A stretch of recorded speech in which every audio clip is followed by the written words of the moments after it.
Afternoon, folks. I'm Dave Canterbury with Self Reliance Outfitters in the Pathfinder School. I'm down here today at the Pathfinder classroom. We just finished up a Bushcraft 101 course about 2.5 hours ago, something like that. It's a 4-day class on nothing but bushcraft. And so I wanted to shoot a video today on what I would call bushcraft at scale. And it goes right along with the 5-tool rule, and it helps you understand the size and type of tools you want to take in your kit depending on the projects that you intend to work on. And that's really what at scale means, because you can get away with some very small tools and cover the 5-tool rule. But if you want to make larger projects, you're going to need larger tools. And we're going to discuss some of those tools today, because even though they're larger, doesn't necessarily mean you need a lot of them. You just may need a little more weight. But first, let's discuss what I would call my definition of bushcraft, because I think everything needs to be put into a context in order to understand it, okay? A context of what you're talking about so that you understand when I say something, why I say it.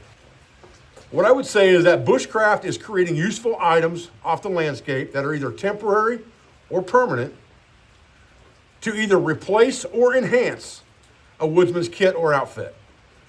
What that says is that if it's a permanent camp or a longer term camp, you may be enhancing what you have by creating things off the landscape. If it's an emergency, you may be replacing items that you don't have, that you damaged, lost, or forgot for temporary use. So you have two different things there, temporary and more long-term. Both of them encompass bushcraft, which is why bushcraft kind of melds with survival. But I would say in a short-term survival scenario and at the base level of knowledge, you should be more concerned about what's in your kit than what's on the landscape. Once your knowledge base broadens, then you can start looking at landscape resources to enhance the kit that you have. In the beginning, fire resources are what you really want to concentrate on more than anything else and carry the kit that you need.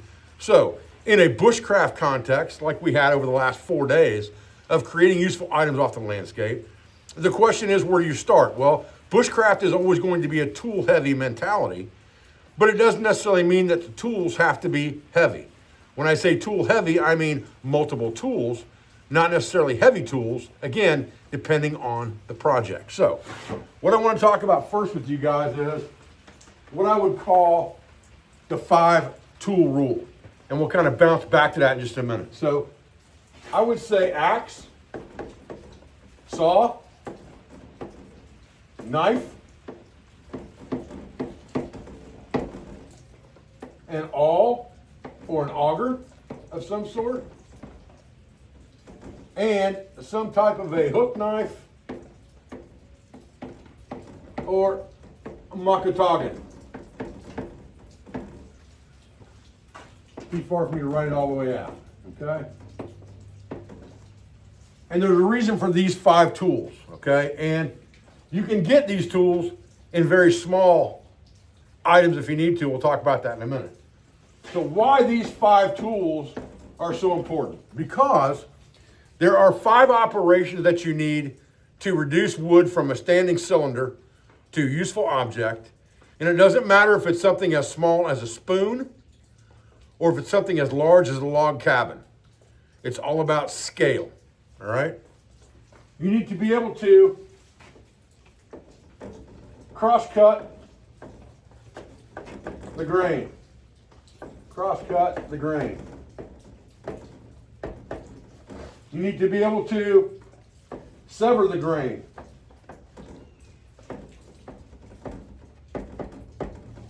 You need to be able to split the grain. You need to be able to shape the wood. And you need to be able to bore the wood. All right?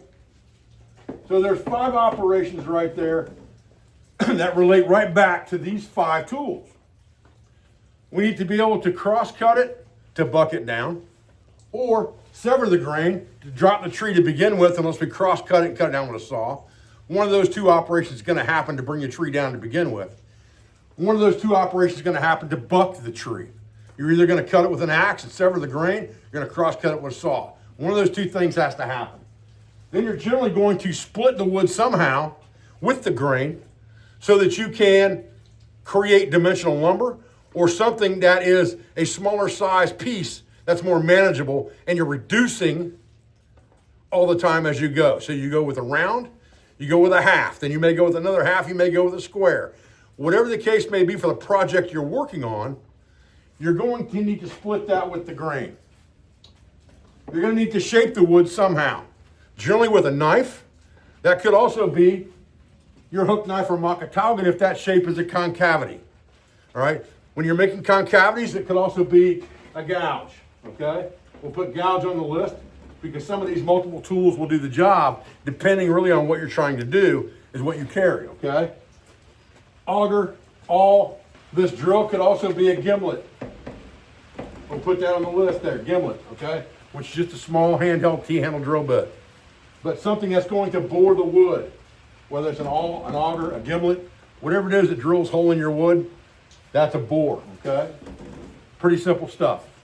Now, once we understand this concept, and it's very simple, now we can decide what we're going to carry to accomplish these things to scale, depending on what I want to try to create off the landscape. And scale is important for several reasons. Let's talk about scale and why it's important. Let's talk about the axe, okay?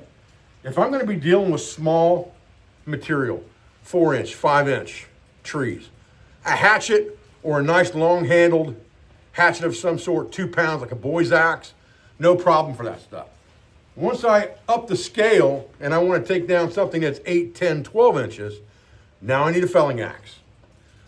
If I'm just going to be doing small limbing tasks and things of that nature, then I could probably get away with some type of small hatchet. Easy enough. I'm going to do small work to make things like camp implements. I can probably get away with a hatchet. Easy enough. So it's, again, about scale. When we're talking about cross-cutting the grain, we're talking about a saw.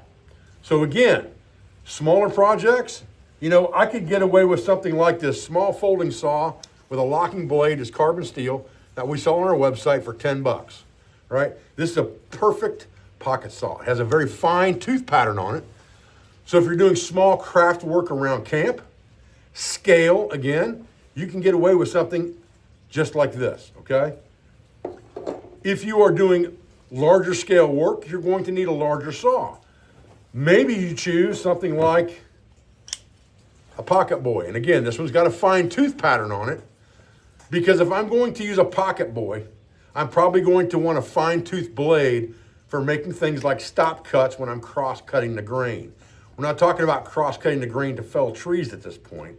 We're talking about cross-cutting grain for project works. If we're going to be cross-cutting grain to fell trees, the smallest saw I'm going to carry is probably going to be something like this gomboy. Again, this will take down a 3-4 inch tree if it needs to, easy enough. If it gets bigger than that, I'm going to a bigger saw. So let's talk about buck saws versus hand saws, all right? Because one of my go-tos is the Silky Big Boy. The blade on this is fairly long. So let's look at a buck saw, for instance, a folding buck saw. And look at the difference in the blade and talk about a couple things real fast of why you may want to carry one over the other. The difference in the blade is really only about maybe 3 inches of cutting surface, okay? Maybe 3 inches.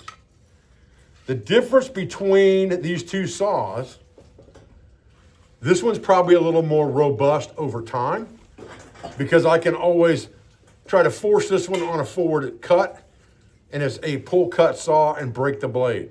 Where this blade is stationary in two directions, in two places, I'm probably not going to break the blade. However, I'm limited to this diameter wood without rolling the log. So if I'm trying to cut wood or cut a log for a project, I'm limited to this height right here. With this, I'm unlimited. Really now I'm only limited to diameter as far as stroke of the saw limits the diameter of wood that I can cut more than anything else, okay? So what would be a reason then for doing things like creating buck saws like we do here at the Pathfinder School? And I'll show you a buck saw that's been created here at the school. This is a buck saw that we created here at the school. And again, limiting factor, this height right here, okay? So if you're gonna cut larger wood, this buck saw is going to have to be higher here so that you can get center line between this windlass and this blade to get the maximum leverage here, both ends, okay? It's important to understand geometry when you're making a buck saw. The problem with doing that on a buck saw and saying, I'm gonna use this buck saw to cut 10-inch logs, these uprights longer is, I'm still limited to the stroke here, okay? And then I start getting this thing really tall and heavy and it starts to do this wobble action on this blade when I'm trying to cut, all right? Because now the frame becomes heavier. Longer blades will circumvent that a little bit, but the longer the blade is, the more chance you have of that happening, okay? There's nothing wrong with a buck saw. A heavy duty farm saw, remember, you know, we bucked wood for 100 years with frame saws, but the blades were that wide on a farm saw, all right? They weren't a half an inch wide, they were 2.5 inches or 2 inches wide. There's a lot more stability in that blade than there is in a modern bow saw or buck saw. Now again, a bow saw gives you the advantage of being able to cut larger wood because you have no cross member messing you up. So a bow saw is a better option in a lot of ways as far as being able to cut larger timbers. However, the disadvantage is you're gonna carry it, right? It's not folding. It doesn't fold up like this saw does where you can take it down. So again, that goes back to scale. What's the scale of the project that I intend to work on versus the saw that I plan to carry with me, all right? It's all about the scale. But again, you can get away with something very small if that's what you want. If your SAK has a saw on it, like this one does, right? This Hercules SAK has a saw. Lots and lots of SAKs have saws. The larger SAKs have a larger saw. I can get away with some pretty good limbing with that. However, the teeth on these are pretty aggressive. So a small pocket saw like this one with very fine teeth is going to be better for you for craft work. This one also has the advantage of having a carbon steel blade and a lock. So you have a locking saw blade and it will throw sparks with the rock to use it for flint and steel. And it's got a 90-degree spine on it so you can strike a ferro rod with it. This is a very handy tool to have for $10 on our website. Let me tell you, my guys love them. We carry them all the time. Now, enough of the sales pitch with that. Let's up our scale a little bit. We just talked about cross-cutting the grain. Severing the grain we talked about. Upping the scale of axes. You can go with a small hatchet up to a felling axe. When you're talking about splitting the grain, on the other hand, you can use your axe as a wedge, obviously to split grain. Then you can create tools off the landscape, make tools to make tools. You can make larger mallets and commanders and things like that, and we made those this weekend. Mallets like this that we can hammer things with that are made out of oak with maple handles on them. They're very sturdy, pretty heavy. And I can use this to pound my axe as a wedge to split logs with. And then I can make wooden wedges, whether they be wedges or glutes, which is a very large wedge, and a commander is a very large version of a hammer. And we made a couple of those things this weekend. When we made a shave horse, I'll talk to you about in a few minutes. Again, upscaling means upscaling everything. So you go from a smaller mallet, smaller wedges, to glutes and a commander at that point. But your axe is going to incrementally increase as well. So you're not just pounding a hatchet into something to try to split it necessarily if you're using larger material. You're using something like a large axe, at least the size of something like this Council Tool Woodcraft pack axe at that point. It's got a 2-pound head and plenty of wedging ability to split things open. And then you can get a glute in there to really get a good split, okay? When we're talking about shaping the wood, we're talking about different tools, again, depending on what our intentions are. We're scaling this, okay? If our intentions for shaping the wood are never to make a concavity, we're not making bowls, we're not making noggins, we're not making kootzes, we're not making spoons, we don't need any kind of concavities in the wood, then we can get away with just a knife for most of our shaping. And again, if we're upping our scale, we may want to go to something like a draw knife even.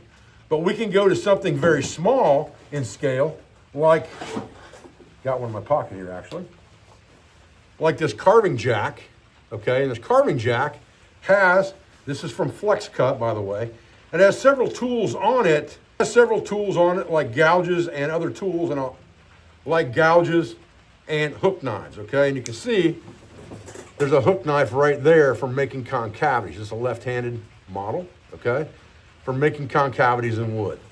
So this tool has locking tools on it, which I really like. It has a fine carving blade on it that's very short. It has gouges on it of different types, and it has the hook knife on it. So with this in your pocket, and this in your pocket, an SAK that's got a saw on it, and has an awl on the back of it built in, now I have 4 out of the 5 tools right here, and all I need is a small hatchet of some kind, and I got all 5 right here, ready to rock and roll, and I can put those in my pocket. But again, the scale of my projects at that point is also going to be limited. So if I want to make larger concavities, I've got to up the game a little bit, and I would go to something like a gouge, all right, like this file gouge, where I can beat this thing with some type of a mallet like this to remove wood to create something like this kuxa, all right? If I want a deep, large concavity like that, that's a good option as a gouge. Now, upping that game from the carving jack to something that is one-hand use instead of a gouge I have to have 2 hands for, I could go with a Mora hook knife like this, or a hook knife by any other company that makes hook knives that I'm going to use one-handed. This one is a right-handed one. That I'm going to use right-handed to remove material in a concavity from something like a spoon bowl. And that is an easy tool to carry. It's not very large. With a small saw in your pocket, an axe and a carving knife, and an awl, you have a lot right there, okay, that you can deal with and work with.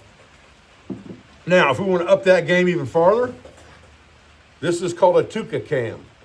This is basically an ishi stick, for lack of a better word, if you know what an ishi stick is from flint knapping, with a large hook knife blade on it that you can really get down into concavities with to scrape them out, okay? The only problem with something like this is, as you scale up, just like with something like a draw knife, you're probably going to need something to vise or hold the work. We'll talk about that as we go, because now you're talking about larger projects, okay? But again, that's upping the scale on concavities.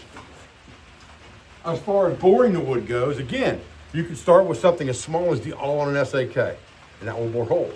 You can start with something as small as a gimlet, which is just a drill bit with a T-handle on it to drill holes, but then you need multiple ones for different size holes. But if you're only worried about one small hole, your awl will do, or that will do. The problem with awl is it tends to split the grain as it's drilling in, whereas something like a gimlet, that's an actual drill, will remove wood to bore a cleaner hole, all right? You can use something like this, which is a hand-forged awl that's square, almost like a sail needle, that you can get in, and you have a tapered end on this thing so that you can bore holes as big as you want them, all right? Up to, obviously, the thickness of that tool. If you want to up your game from that, now you have to talk about augers, right?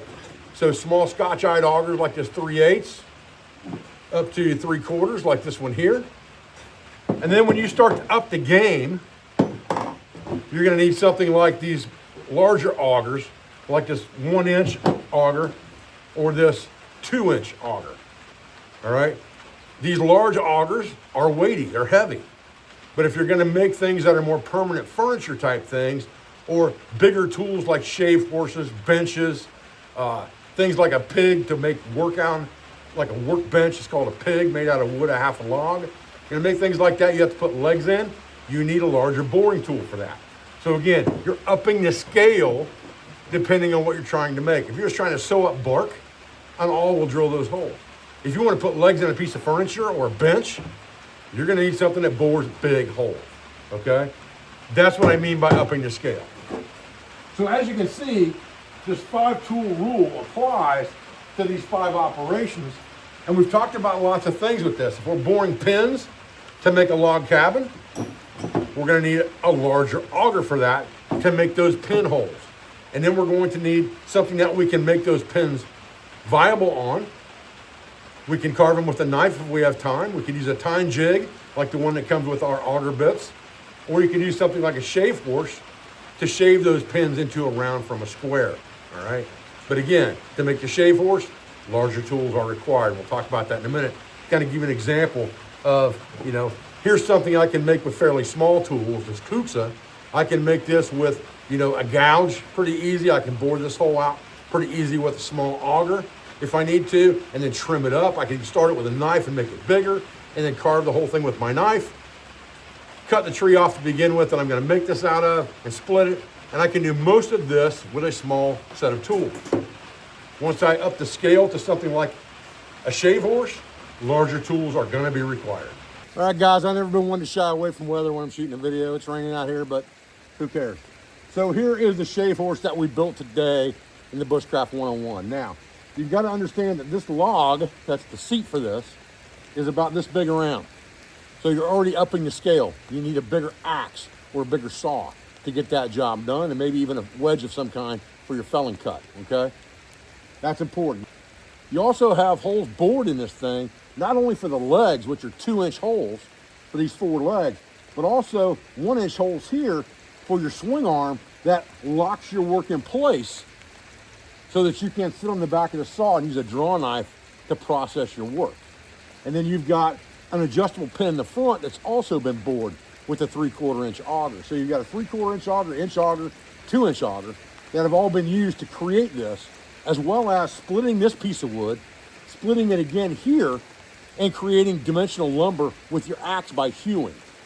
So there's several operations involved in making this tool, and that's why we use it at the Bushcraft 101, because you understand what it takes to make larger implements with hand tools, and what hand tools you have to carry to get that job done. All right, guys, listen, I appreciate your views today. I appreciate your support. I thank you for everything you do for our school, for our family, for our business, all of our sponsors, instructors, affiliates, and friends, and I'd love to see you join us for a class in 2025. Go to our website at selfrelianceoutfitters.com. Pull down the training tab, you'll see a list of all the classes that we offer. Everything from, again, Bushcraft 101 to basic, intermediate, and advanced survival, navigation intensive, wilderness first aid certification through the Red Cross, wild, edible, and medicinal plants, and lots of other classes you can choose from at our website. I appreciate your views, and I'll be back on the video as soon as I can, guys. Thanks.